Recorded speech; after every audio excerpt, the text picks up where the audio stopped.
We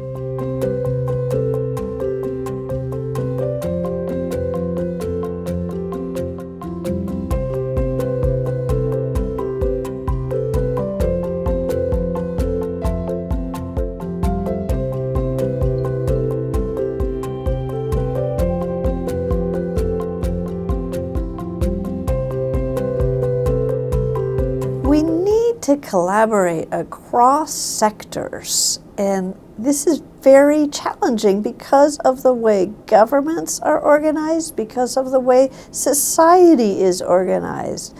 All of our urban problems are addressed through what we call silos. So we have folks working on transportation, we have folks working on housing, we have folks working on land use, we have folks working on health, we have folks working on the public realm, yet they're not working together. And the issue that we face is that these problems are multidimensional, and it takes looking from all different perspectives and working across those silos to move change forward.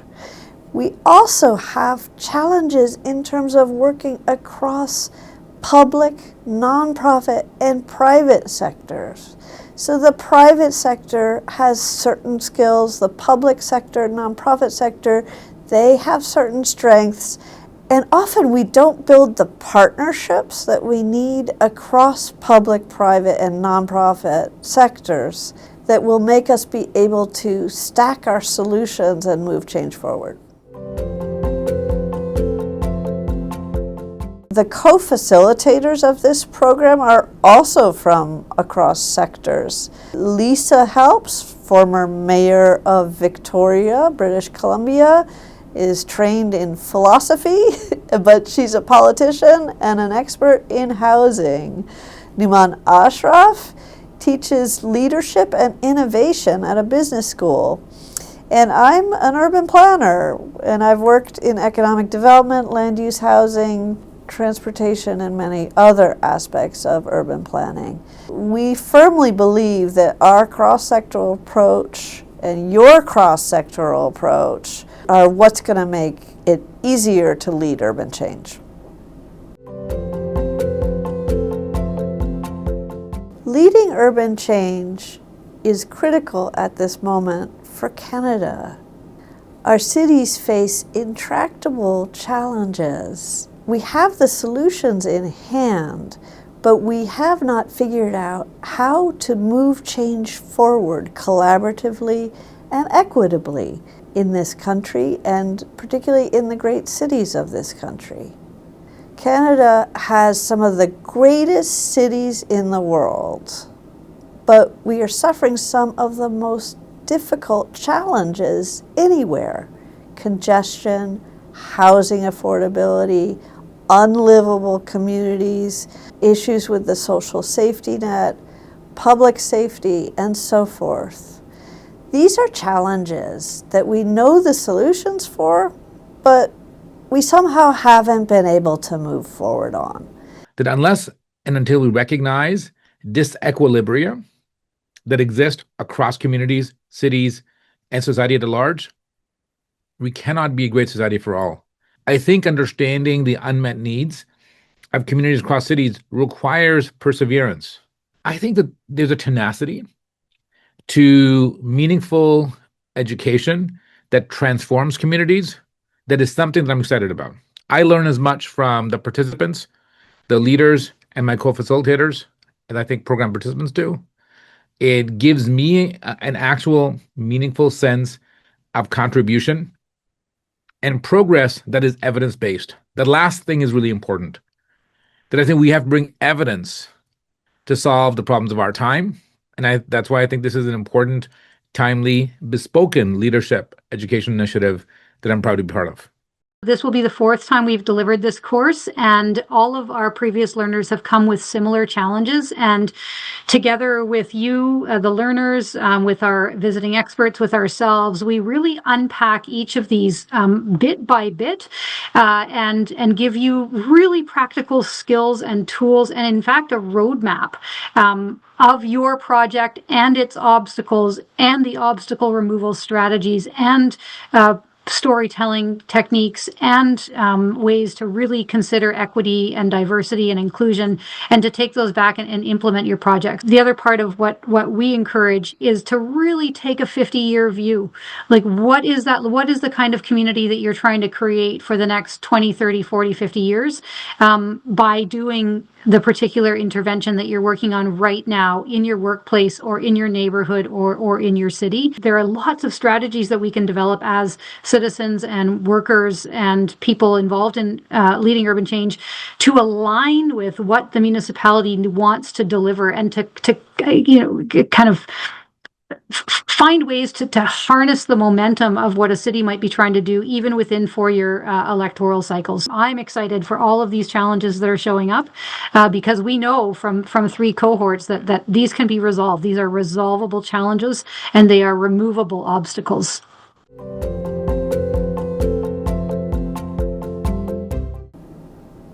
When you graduate from leading urban change, you take a couple things home. You take home a certificate. You take home a lot of new friends. You take home a new Rolodex, networks across the country. But you also take home the confidence that you need in order to make change. The confidence you need to be able to talk to other stakeholders, to be able to talk to your communities, to be able to talk to your boss about what you believe is the right way to move forward on a problem. There are echoes of both personal and professional experience and identity. So people may be surprised that in my session, which is on emancipatory leadership, I talk about the connection between identity, aspiration, and contribution. And the reason that I think this is important is, Daniel Kahneman once said, no decision maker ever made a decision based on data. They make decisions based on a story.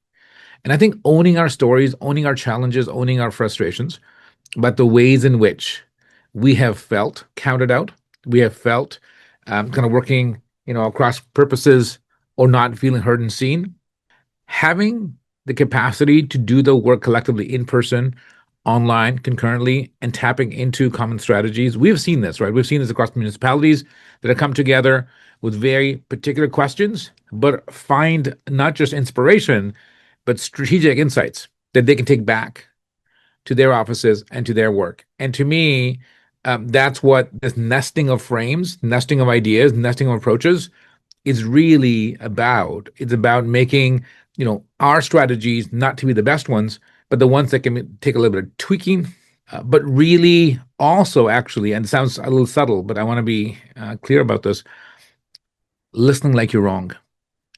Actually developing that capacity to listen like you're wrong.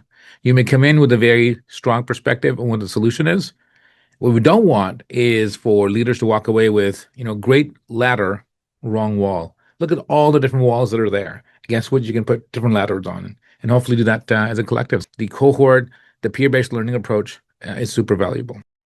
And I think in each cohort, we've really seen those strong networks develop. And now that we've taught this a number of times, we're seeing our alumni keep in touch not only with people in their cohort, but part of what Karen Newman and I can do is connect our previous cohorts with you or with others to continue to share ideas. So I think that the network, and not in a light like networking cocktail conversation kind of way, but those deep, meaningful networks, and some have even turned into partnerships. The Leading Urban Change program is accredited by the University of Toronto.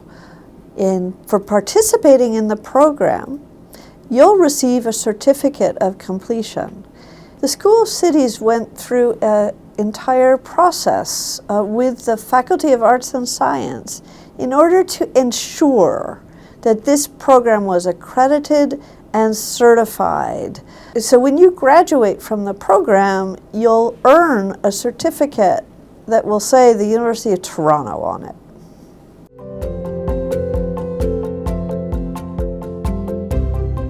We highly encourage you to bring your colleagues along. We've had great success working with teams, and that's because you'll find that you kind of egg each other on a bit, and you ideate together and come up with new ideas, and it gives you a space to reflect and to get to know someone from work in a totally different way, in a safe space. So your group, it could be 2 people, it could be 3 people, it could be 5 people. It's really what works for you in order to move your project forward.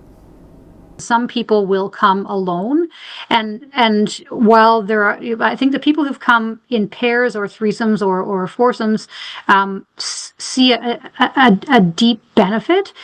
But also, if you can only come by yourself for various reasons, it becomes a really rich experience, because there will be other people who are there on their own, and then you'll be paired up with them and be looking at each other's projects from very, very different perspectives. So we welcome groups, and we like groups because we think that group learning is really valuable. If you are in a position to only come by yourself, there will be others in that same position, and there'll be a different kind of peer learning that happens across difference.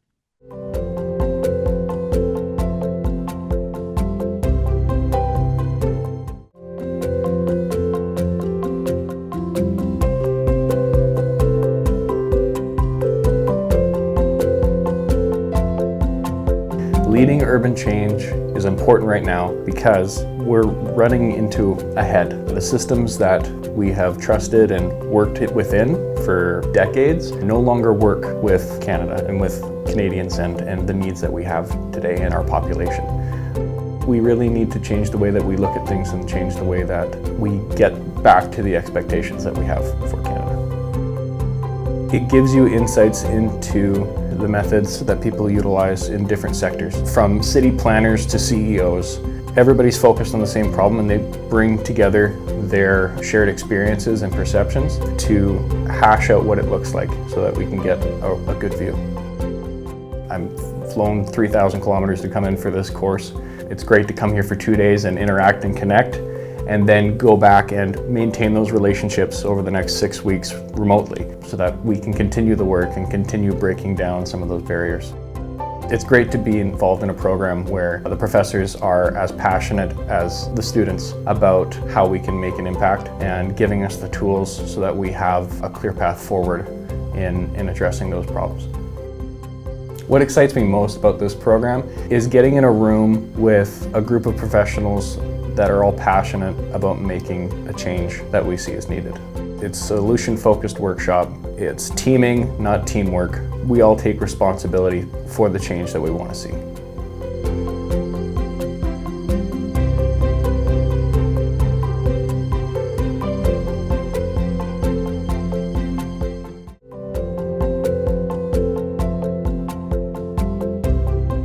We ask you to bring a project, and that's because this is an applied workshop. We're going to ask you to tell stories about your work. We're going to ask you to identify the barriers in your work.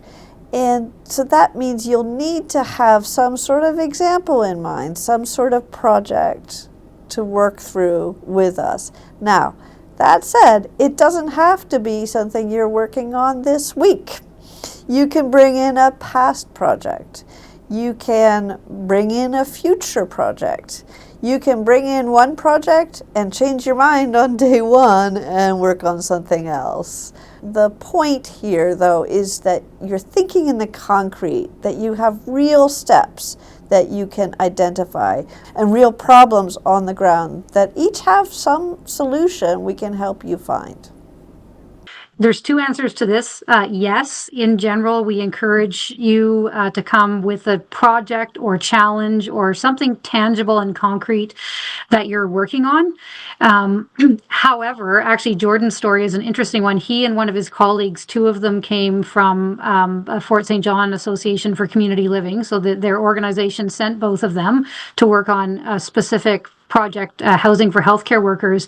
But very soon, I think it was probably halfway through the first in-person session, Jordan realized that he wanted to split off from his colleagues, so they would kind of get a 2-for-1 and work on another project idea that he also had that had been percolating. So that is to say, you may come in with a specific project and very quickly pivot to something else that might be sparked or stimulated.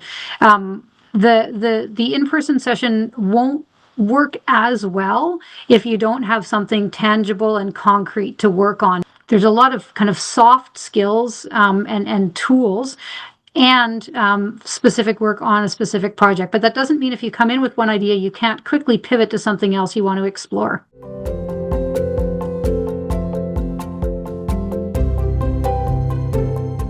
The heart of leading urban change is the 2 days you'll spend in person with us on the University of Toronto campus.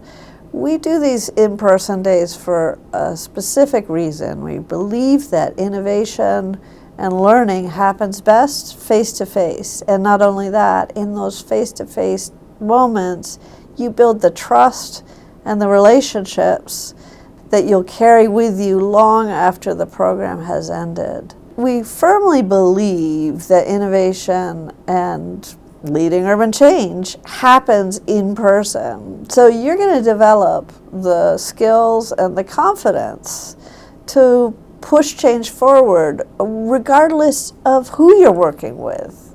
Because believe me, when you meet all the other learners in leading urban change, you'll see how diverse they are and how reflective, really, of Canada as a whole.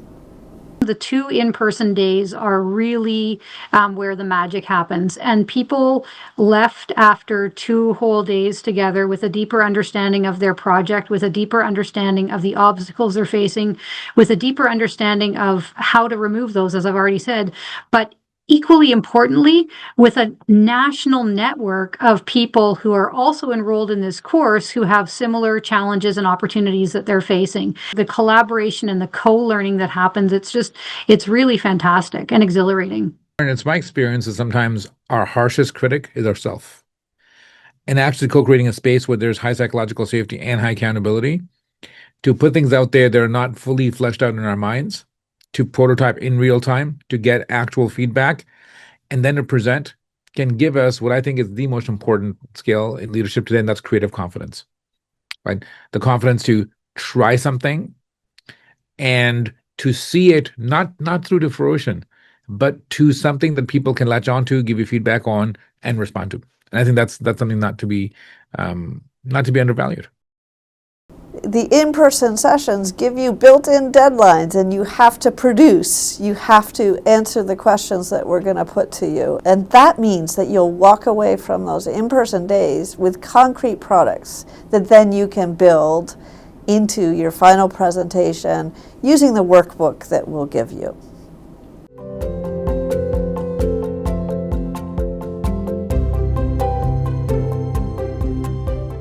We'll just drop the link in the chat where you can book time with me. And if for some reason the availability doesn't work for you, I will also put my email in, then you can contact me directly. I'd love to hear what you're thinking about, help you understand if this program's a fit for you, and just learn more about what you're working on. So don't hesitate to contact me. When we think about equity actually requires for us to share our stories, to bring our challenges, and to recognize that what we share can never be unheard. And I think that by being part of this program, by bringing your voices, your challenges, your approaches, your tactics, your strategies, it is, to me, a way of making emancipatory and equitable leadership come to life. So I welcome the opportunity to learn from all of you. So thank you for your time. I'll just close by saying we're here to help, and we're really interested in supporting your change in your community at your pace from your perspective. So I'll leave it there, and we look forward to welcoming many of you hopefully into the course this spring. We've had the opportunity now to run Leading Urban Change 3 times. And as the instructors, we've actually learned a lot along the way. What we've seen is that the learners who are getting most out of the program are those that are learning how to reach across silos, how to connect with people from different walks of life, from different sectors, with different expertise. One example is a city, a suburb of Toronto, where we had a number of participants come in, 4 staff members, 4 senior staff members came in together. They had never worked together on a project before, yet they were all working on the same type of goal to make their suburb more livable. During the course of the Leading Urban Change program, they had the space to reflect on what they were doing. And they started to realize that even though they were working in very different areas, parks, transportation, housing, urban design, there was a common language that they could use. They had common goals, and they realized that they needed first to organize their work so that they were striving towards that common goal. But even more importantly, they needed to get on the same page so that they're communicating with their residents in the same way. That then would start to build that consensus they needed to see the change take shape.